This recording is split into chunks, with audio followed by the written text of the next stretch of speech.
नमस्कार दोस्तों, मैं एडवोकेट नवीन शर्मा स्वागत करता हूं आपका अपने इस चैनल पर। दोस्तों, आज हम बात करेंगे कि बेटियों के क्या क्या अधिकार होते हैं फादर की प्रॉपर्टी पर या कोई पैतृक संपत्ति है उस पर। अगर बेटियों का उनका अधिकार नहीं दिया जा रहा है तो वो क्या कर सकती हैं। आज हम इन सारी बातों पर चर्चा करेंगे और आपको बताएंगे कि इस पर अगर आपको कोई आपका अधिकार छीनना चाह रहा है या आपको आपका अधिकार नहीं दिया जा रहा है तो आप क्या कर सकती हैं। तो दोस्तों, वीडियो को स्टार्ट करने से पहले मेरा आपसे अनुरोध है, कृपया वीडियो को लाइक शेयर सब्सक्राइब जरूर करें ताकि हम ऐसी वीडियोस लाते रहें और आपकी लीगल नॉलेज को बढ़ाते रहें। तो दोस्तों, आइए सबसे पहले बात करते हैं। हम अधिकारों की बात करने से पहले मैं आपको पहले ये बता देता हूँ कि प्रॉपर्टी कितने तरीके की होती है। तो दोस्तों, प्रॉपर्टी जो होती है वो दो तरीके की होती है। एक तो होती है पैतृक संपत्ति। पैतृक संपत्ति को हम एंसेस्ट्रल प्रॉपर्टी भी कहते हैं। और एक होती है self acquired property. Self acquired property का मतलब होता है जो आपके पिताजी ने खुद अपने बलबूते पे कमाई हो या अपनी कमाई से खरीदी गई प्रॉपर्टी को हम जो उन्होंने सेल्फ करी हो प्रॉपर्टी, वो सेल्फ एक्वायर्ड प्रॉपर्टी होती है। ये दो तरीके की प्रॉपर्टी होती है। तो सबसे पहले मैं आपको बताता हूँ कि जो आपके अधिकार, बेटियों के जो अधिकार हैं, 2005 में एक ऐसा अमेंडमेंट हुआ हिंदू सक्सेशन एक्ट में, जिसके बाद बेटियों को सारे अधिकार दे दिए गए कि जितना अधिकार बेटे का प्रॉपर्टी पर होगा उतना ही अधिकार बेटी का भी होगा, चाहे वो एंसेस्ट्रल प्रॉपर्टी हो चाहे वो सेल्फ एक्वायर्ड प्रॉपर्टी हो। पर 2005 से पहले ऐसा नहीं था। 2005 से पहले जो बेटियों को जो अधिकार थे वो बहुत लिमिटेड थे, जो एंसेस्ट्रल प्रॉपर्टी थी।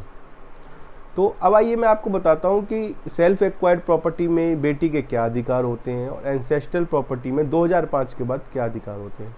दोस्तों, 2005 से पहले बेटी को को पार्सनर नहीं माना जाता था, पर 2005 के बाद बेटी को को पार्सनर मान लिया गया कि जितना अधिकार बेटे का होगा उतना ही अधिकार बेटी का भी होगा। अब सेल्फ एक्वायर्ड प्रॉपर्टी की बात मैं आपको बताऊँ तो क्या होता है कि जो जैसे आपके पिताजी ने जो प्रॉपर्टी खरीदी, जो उन्होंने खुद प्रॉपर्टी बनाई है, अगर वो किसी बिना विल के या वसीयत के उनकी डेथ हो जाती है तो उसके बाद जो उनकी जितनी भी सेल्फ एक्वायर्ड प्रॉपर्टी है उस पर उतना हक आपका होगा जितना आपके भाई का है या आपके कोई और भाई बहन जितने भी हों सबका बराबर हक होगा। ये नहीं कि आपका हक कम होगा क्योंकि वो किसी बिना विल और वसीयत के मर गए हैं। तो इस पे जितना भी हक होगा सबका इक्वल राइट्स होंगे, चाहे वो आपका भाई हो, बहन हो या आप हो, आपका इक्वल राइट्स होंगे। अगर वो वसीयत बना के जाते तो वसीयत का मतलब ये है कि उनकी सेल्फ एक्वायर्ड प्रॉपर्टी है तो वो प्रॉपर्टी किसी को भी दे सकते थे अगर वो चाहते। तो सेल्फ एक्वायर्ड प्रॉपर्टी जो होती है उस पर पूरा डिसीजन आपके पापा का होता।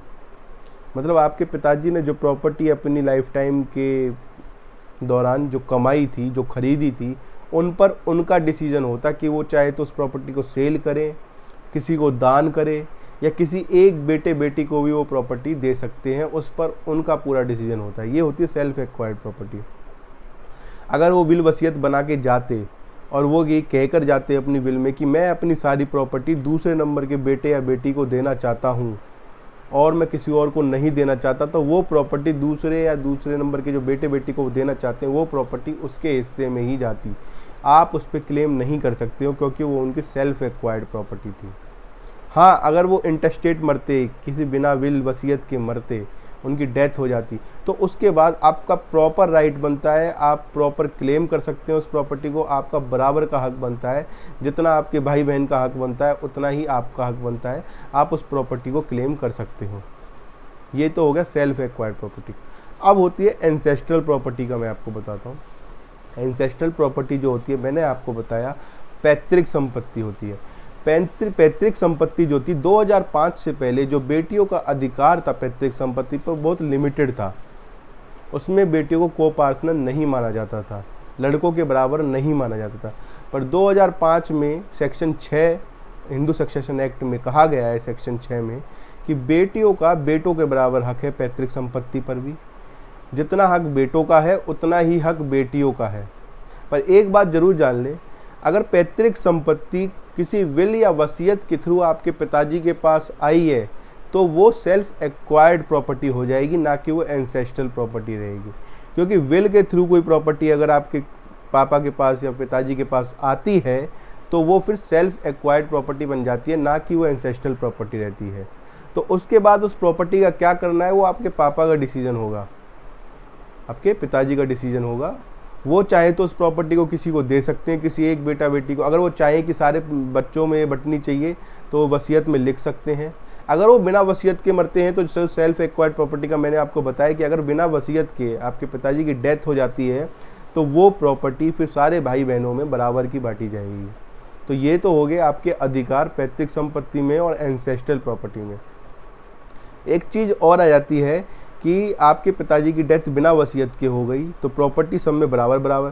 फिर आप चाहते हैं कि आप उस प्रॉपर्टी में हिस्सा नहीं लेना चाहते, आप चाहते हैं कि मेरा जो हिस्सा है मैं अपने भाई को दे दूं, तो आप वहां पर जाके हक त्याग भी कर सकते हैं उस प्रॉपर्टी का। आप चाहते हैं कि मेरा जो हिस्सा है मैं अपने भाई को दे दूं, तो एक हक त्याग जो रिलिंक्विशमेंट डीड होती है वो आप कर सकते हैं अपने भाई के नाम पर। तो ये हो गई तो आपके अधिकार कि बेटियों के क्या अधिकार होते हैं पिता की संपत्ति पर। तो दोस्तों यहाँ पर बात हुई आज आप बेटियों के अधिकारों की कि बेटियों के क्या अधिकार होते हैं। अब दोस्तों हम आते हैं कि अगर किसी जैसे पत्नी के पास प्रॉपर्टी है, जैसे किसी औरत के पास प्रॉपर्टी है, किसी लेडीज़ के पास प्रॉपर्टी है, और अगर वो इंटरस्टेट मर जाती है बिना किसी विल वसीयत के, तो उस प्रॉपर्टी का क्या होगा, वो प्रॉपर्टी कहाँ जाएगी। दोस्तों इसमें दो चीज़ें हैं। सबसे पहले ये देखा जाएगा कि वो प्रॉपर्टी आई कहाँ से, उस लेडीज़ के पास वो प्रॉपर्टी आई कहाँ से। अगर वो प्रॉपर्टी उसको उसके फादर से मिली है और वो अगर उसकी कोई संतान नहीं है लेडीज़ की और वो इंटरस्टेट मर जाती है बिना वसीयत विल के मर जाती है, तो वो प्रॉपर्टी दोबारा वापस पिताजी के पास ही चली जाएगी। अगर उसके पिताजी नहीं है तो पिताजी के जो और रिलेटिव्स हैं, लीगल हीयर्स हैं, वो उनके पास चली जाएगी। पहली बात तो ये। और अगर वो प्रॉपर्टी उसके पति के थ्रू उसके पास आई है, पति के इनहेरिट हुई है उसको प्रॉपर्टी, तो अगर उसकी संतान है तो संतान को कैरी फॉरवर्ड हो जाएगी प्रॉपर्टी। अगर संतान नहीं है, बच्चे नहीं हैं, तो वो प्रॉपर्टी दोबारा पति के जो लीगल हीयर्स हैं उनके पास चली जाएगी। तो इसका मतलब ये है कि जहाँ से प्रॉपर्टी उस लेडीज़ के पास आई है वो प्रॉपर्टी दोबारा वहीं चली जाएगी। अगर वो प्रॉपर्टी उसने किसी सेल्फ एक्वायर्ड प्रॉपर्टी है, मतलब खुद कमाई है वो प्रॉपर्टी, तो वो प्रॉपर्टी वहीं उसके लीगल हीयर्स में बढ़ जाएगी अगर कोई उसके लीगल ईयर्स हैं।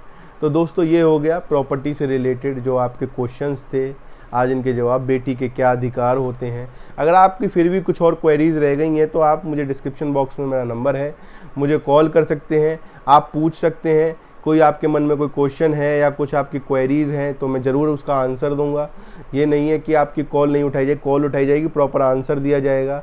आप मुझे कॉल कर सकते हैं। अगर किसी एडवोकेट भाई को अपने केस में हेल्प चाहिए या किसी चीज़ में उनको कोई क्वेश्चन है तो वो मुझे कॉल कर सकते हैं। तो दोस्तों आज की वीडियो में बस इतना ही। हमारी वीडियो को लाइक शेयर सब्सक्राइब ज़रूर करें और हमें ऐसी लीगल वीडियोस बनाने के लिए मोटिवेट करते रहें। हम आपके लिए ऐसी इन्फॉर्मेटिव वीडियोस लाते रहेंगे और आपकी लीगल नॉलेज को बढ़ाते रहेंगे। धन्यवाद।